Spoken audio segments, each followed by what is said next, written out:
జగన్కి గుండెకాయ లాంటి షాడో సీఎంగా పిలిచిన ధనుంజయ రెడ్డి లాంటి వ్యక్తిని నిన్న లిక్కర్ స్కామ్లో అరెస్ట్ చేశారు.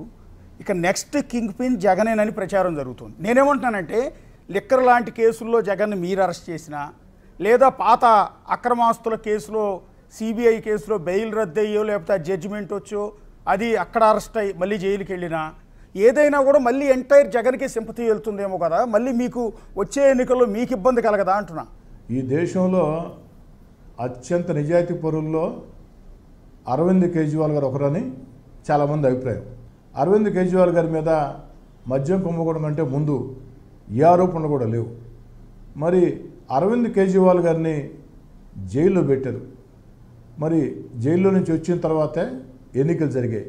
ఏమైనా ఎన్నికల్లో ఆమ్ ఆద్మీ పార్టీ అడ్రస్ లేకుండా పోలేదా? ఆఖరికి అరవింద్ కేజ్రీవాల్ గారు ఓడిపోలేదా? మరి జైల్లో పెడితే సానుభూతి వస్తుంది అనుకుంటే 2014 కంటే ముందు జగన్ గారు జైల్లో ఉన్నారు. 2014లో అధికారంలోకి రాలేదే. 2014-19 మధ్యలో జగన్ గారిని బాబు గారు జైల్లో పెట్టలేదే. అంటే ఒక్కొక్క పరిస్థితిని బట్టి ఒక్క అంశం ఉంటుంది. కాబట్టి ఈ కేసుల్లో జగన్ గారికి సంబంధం ఉందని విచారణ అధికారులు తేలిస్తే ఆ దిశగా చర్యలు తీసుకుంటారు. కానీ ఈ కేసుల్లో అరెస్ట్ అయితే వైఎస్ఆర్ కాంగ్రెస్ పార్టీకి సానుభూతి వస్తుంది అన్నది కరెక్ట్ కాదు. అందు ఉదాహరణ ఢిల్లీ ఆమ్ ఆద్మీ అరవింద్ కేజ్రీవాల్ గారి గురించి మీకు నేను చెప్పడం జరిగింది.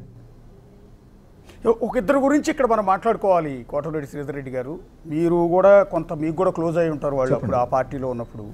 ఒకటి వల్లభనేని వంశీ కావచ్చు, కొడాలి నాని రెడ్ బుక్లో ఆయన పేరు ఉందనగానే గుండె నొప్పి వచ్చింది, ఆయన బైపాస్ సర్జరీ చేయించుకుని బెడ్ మీద ఉన్నారు.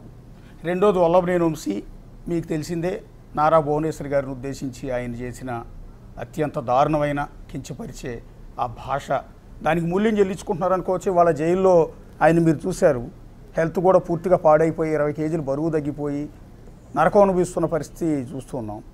సో అంటే భువనేశ్వర్ గారిని అన్నందుకు మూల్యం చెల్లించుకుంటున్నారు అనుకోవాలా? దేవుడి స్క్రిప్ట్ అశోక్ గారు.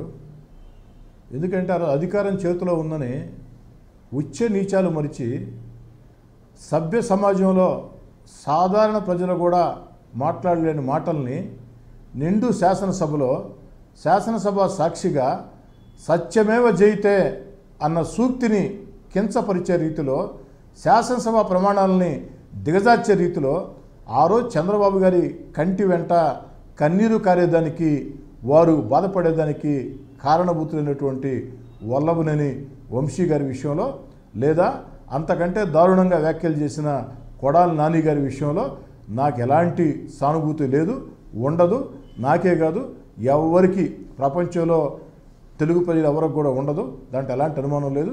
రెండోది, ఇందాకే మీకు చెప్పా, దేవుడి స్క్రిప్ట్ అనేది ఒకటి ఉంటుందని చెప్పని. మనం అధికారంలో ఉన్నామని ఇష్టారీతిగా వ్యవహరిస్తే, ధర్మాన్ని మరిచి ప్రవర్తిస్తే ఖచ్చితంగా మన మెడకి అది చుట్టుకుంటుంది. అలా చుట్టుకుంది. అంటే వాళ్ళు వాడిన భాష ఆ పార్టీకి కూడా నష్టం చేకూర్చిందిగా. అప్పటి వైఎస్ఆర్ కాంగ్రెస్ పార్టీకే ఎక్కువ నష్టం చేసింది కదా, పరోక్షంగా టీడీపీకి మంచి చేసిందేమో. 100% నష్టం చేసింది అశోక్ గారు. అలాగని మన ఇంట్లో మహిళల గురించి మాట్లాడితే మనం చూస్తూ ఊరుకుంటామా? ఒక రకంగా చెప్పాలంటే నా దృష్టిలో ఆలస్యమైంది. నాలాంటి వాడయి ఉంటే, కాస్త ఆవేశం ఎక్కువ ఉండేవాళ్ళు అయి ఉంటే దానికి ప్రతిచర్యలు ఇంకో రకంగా ఉండేవి.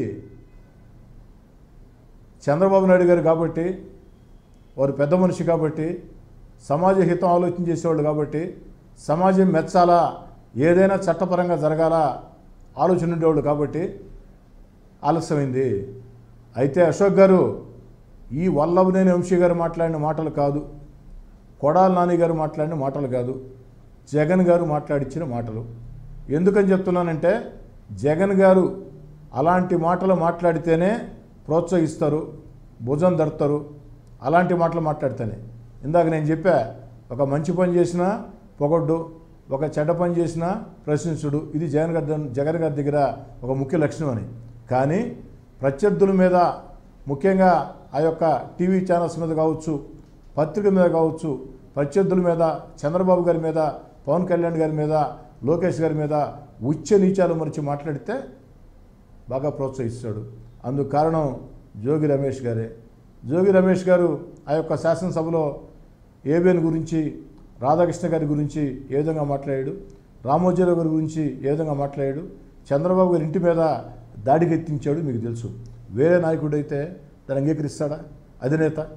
అదే చంద్రబాబు గారు అయితే నాలాంటివాడు పని చేస్తే ఒప్పుకుంటాడా? అధికారం ఉంటే పెద్ద పని కాదు అశోక్ గారు.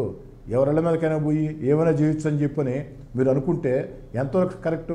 అధినేత దాన్ని ఖండించబడలేదా? ఖండించకుండా మంత్రిని చేశారు తీసుకుని వచ్చి. కాబట్టి జగన్ గారు ప్రోత్సహించారు కాబట్టి ఇవన్నీ కూడా జగన్ గారి మాటగా భావించాలా. వైఎస్ఆర్ కాంగ్రెస్ పార్టీ ఆఫీసు నుంచి సజ్జల రామకృష్ణారెడ్డి ఇలా తిట్టమని స్క్రిప్ట్ పంపించేవాడు. తిట్టకపోతే వాళ్ళ పార్టీలో కెరీర్ ఉండదు. చంద్రబాబుని, లోకేష్ గారిని ఎంత తిడితే వాళ్ళకి అన్ని పదవులు కావచ్చు, మా ఆఖరికి మంత్రి పదవులు కూడా దక్కుతాయి అనేది ఆ పార్టీ నుంచి వచ్చిన నాయకులు చెప్తున్నమాట. నాకే చెప్పాడు సజ్జల రామకృష్ణారెడ్డి గారు, నువ్వు హోందాయుతంగా మాట్లాడితే కుదరదు, విధానాలతో మాట్లాడతారంటే కుదరదు, అడ్డగోలుగా మాట్లాడాలా, తిట్టాలా. అయినా అమరావతి ప్రజలు నెల్లూరుకు వస్తే వాళ్ళ కాడికి నువ్వు ఎట్టబోతావు? నేను వాళ్ళ కాడికి పోలేదన్నా, వరద ప్రాంతాలు ఆ దారిన పోతూ ఉన్నా వాళ్ళు వరదల్లో చిక్కుకుంటే మానవత్వంతో నేను పరామర్శించానంటే బాగా వినాలి అశోక్ గారు. సజ్జల గారు చెప్పిన మాటలు ఏంటంటే, వాళ్ళని మానవత్వంతో నువ్వు పరామర్శించడం తప్పు, వాళ్ళ మీద దాడి చేసుంటే జగన్ గారు మెచ్చుకునేవాళ్ళు అని చెప్పారు స్వయంగా నాతోనే సజ్జల రామకృష్ణారెడ్డి గారు. అమరావతి ప్రజలు, మహిళలు, యువకులు, వృద్ధులు ఈరోజు ఆ రోజు వాళ్ళు ఒక ప్రభుత్వం తీసుకున్న నిర్ణయం శాశ్వత నిర్ణయం, దీని అన్ని పార్టీలు బలపరిచాయి అని నమ్మి తమ జీవితాలను పణంగా పెడితే వైఎస్ఆర్ కాంగ్రెస్ పార్టీ వచ్చిన తర్వాత వాళ్ళ జీవితాలు ఛిద్రమైతే వాళ్ళు ఎండకు ఎండుతూ వానకు తడుస్తూ పాదయాత్ర చేస్తూ ఉంటే, నా నెల్లూరు రూరల్లో వరదల్లో చిక్కుకుంటే వాళ్ళు అక్కడ ఉండాలన్న విషయం కూడా నాకు తెలియదు. షెడ్యూల్ ప్రకారం 2 days ముందే నా కాన్స్టిట్యూన్స్ అయిపోయి ఉండాలా. వేరే వరద ప్రాంతాల పరిశీలనకు పోతే మధ్యలో వాళ్ళు ఉంటే వాళ్ళు ఉన్నారు, వాళ్ళని వదిలేసిపోవటం మానవత్వం కాదని నేను ఆగి వాళ్ళని పరామర్శించి, రాత్రికి వరదలు ఇంకా ఎక్కువ వస్తాయమ్మా, ఇక్కడొద్దు, మెయిన్ రోడ్లోకి రండి, మీకు కావాల్సిన ఏర్పాట్లు నేను చేస్తాను, వరద ప్రాంతాల వరకే అన్నీ స్పష్టంగా చెప్పా. వాళ్ళు అమరావతి గురించి అడిగారు. అమ్మ, నేను వైఎస్ఆర్ కాంగ్రెస్ పార్టీ శాసనసభ్యుడిని, పార్టీ నిర్ణయాన్ని కాదని నేను మాట్లాడలేను, నేను మానవత్వంతో వచ్చానని చెప్పా. హోందాగా ప్రవర్తించా, పార్టీకి చెడపేరు తేలా, పార్టీ గౌరవం తెచ్చా. కానీ సజ్జల గారు అంటారు, నువ్వు చేయాల్సింది పరామర్శ కాదు, వాళ్ళు ఉన్నారు కదా వాళ్ళ మీద దాడి చేయించుండాలా అంటాడు. అమరావతి ప్రజలు, రైతులే కాదు కదండి. అవును, అమరావతి చాలామంది ఏంటంటే రైతులు అలవాటు అయిపోయింది, కానీ అమరావతి ప్రజలు, రైతులు ఉన్నారు, కూలీలు ఉన్నారు, సన్న చిన్నకారు వాళ్ళంతా ఉన్నారు కదా. అట్లా కొంతమంది ఎమ్మెల్యేలు ఆల్రెడీ దాడులు చేశారు. అమరావతి రైతులు పాదయాత్రగా వెళ్తుంటే చేశారు, కొంతమంది చేశారు, దాన్ని చూసి చేశారు సజ్జల గారు. మన అశోక్ గారు, నా కాన్స్టిట్యున్సీ దాటిన తర్వాత సర్వేపల్లి స్టార్ట్ అయింది, ఆ తర్వాత శ్రీకాళహస్తి కూడా వచ్చింది, ఆడంతా దాడులు చేశారు కదా. అవును, ఫ్లెక్స్లు కట్టలేదు కదా, ఫ్లెక్స్లు చించేశారు కదా వాళ్ళు ఉసురు కూడా తగ్గింది. నేను ఒక్కటి చెప్తాను అశోక్ గారు, 100% తాలకుండా ఎందుకు పోతుంది? ఒక్కటి అశోక్ గారు నేను ఒకటి చెప్తున్నా, నేను ఈరోజు తెలుగుదేశం పార్టీ శాసనసభ్యుడిని. నేను అత్యంత కష్టాల్లో వైఎస్ఆర్ కాంగ్రెస్ పార్టీ దూరంగా జరిగిన తర్వాత ఆ 16 నెలలు నేను తెగించి పోరాడొచ్చు, నేను కాదన్ను. కానీ చంద్రబాబు గారు, లోకేష్ గారు నన్ను ప్రోత్సహించారు. నాకు 3వసారి ఎన్నికల్లో అభ్యర్థిగా అవకాశం ఇచ్చారు, అన్ని రకాల అండగా నా నిలబడ్డారు, నన్ను ప్రోత్సహించారు. నేను తెలుగుదేశం పార్టీ శాసనసభ్యుడిని.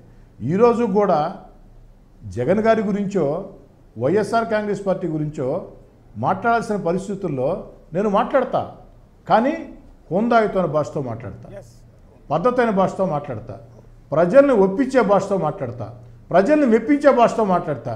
అలా కాకుండా బూతులంటే నా వల్ల కాదు. ఈ పార్టీలో మిమ్మల్ని అట్లా మాట్లాడమని కూడా చెప్పరు కదా, మాట్లాడినా ఊరుకోరు కదా. నా నోట్లో నుంచి మాట రాకముందే మీరు చెప్పారు, వాళ్ళు మాట్లాడిచ్చే దేవుడెరుగు, ఎవరైనా మాట్లాడితే వెంటనే ఫోన్ కాల్ వస్తుంది స్టేట్ టీడీపీ ఆఫీస్ నుంచి, మీరు మాట్లాడింది కరెక్ట్ కాదని. అంటే ఆ